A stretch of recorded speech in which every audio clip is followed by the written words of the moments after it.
Let's talk about getting our homes ready for the cold. Yeah, it's still pretty warm across much of the country, but you want to start thinking about, where the heat's going to be escaping your house before it gets too late. Yeah, a lot of forecasts definitely cooling it off mid-late November. You don't want to have a high energy bill. Certainly, that is the worst thing that you want to deal with, especially coming around Christmas time. EPA spokesperson Doug Anderson joins us now to talk about this. How do you properly insulate your home? And if you go up in your attic, what should you look for, Doug? Well, that's a great question. And we have a map that's like a weather map of your house, right? People are turning on their furnaces. Yeah.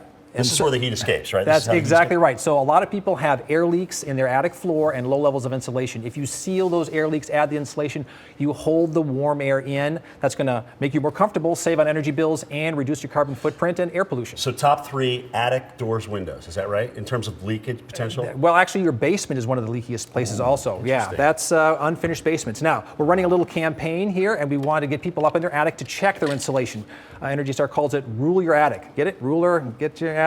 So nice. Yeah, here we go. Like 7-8 inches here. That's only about half the insulation you should have. And here's the shortcut. Here's the hack, right? If you can see the tops of these joists here, you only have about half the insulation you're supposed to have.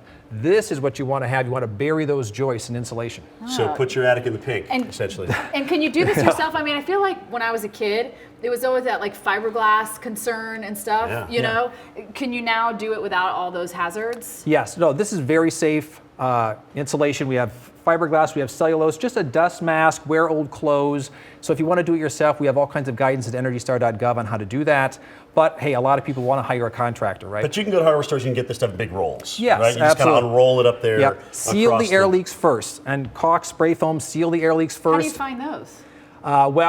You can look around your attic hatch. It has air leaks. Your plumbing stack. You feel them coming in. Yeah, it's actually, if you look for dirty insulation around the edges, that's where it's leaving the dirt behind as it comes out the top of your house. So that's another way to go. All right, so what if you're a little insecure and you're like, you know what, I want to make sure someone does this right. I don't want to screw it up. And that's most people. That's most people, actually. Hire a contractor. I would recommend you go to your local utility because they have often pre-screened lists of contractors. You want them licensed and insured to work in your house. Also, they may have rebates through your local utility, and that can lower the cost of the project. Right, and also Home Performance with Energy Star contractors. That's on our website. They know how to use blower doors. They know how to use infrared cameras, and they can find and seal all these leaks. All right, so if you've got this stuff that's been blown into your attic, and you wanted to do it yourself, you can't do this, but you can come lay this over the top, right? They can lay over, either one can lay over the top of the other one. Okay, no problem. No problem. Okay, so what supplies do you need though? What supplies? Spray foam in a can, tubes of caulk, just some boards to cover the big holes, and then you go ahead and add the insulation on top of that, and that really holds that warm air in. It seems too easy. Well, but for 1,000 square feet, it takes a little bit of time. So yeah. So what does it cost for the typical person to come in and just look at your home, find the leaks, and repair it?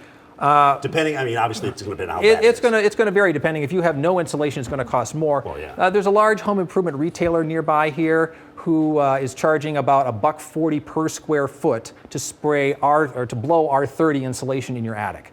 And then you have them 1,000 square feet essentially. $1,400 for that, but you got to make sure you seal the air leaks first. Make sure they do that first. That's so key. I know it's expensive on the front, but on the back end, you might be saving twice that or 3 times exactly. that, right? You can pay yourself back 3 to 5 years. It's a great investment in your house. Wow. And make sure when they're done, you get a receipt because this is actually something that can add value to your house for the next owner.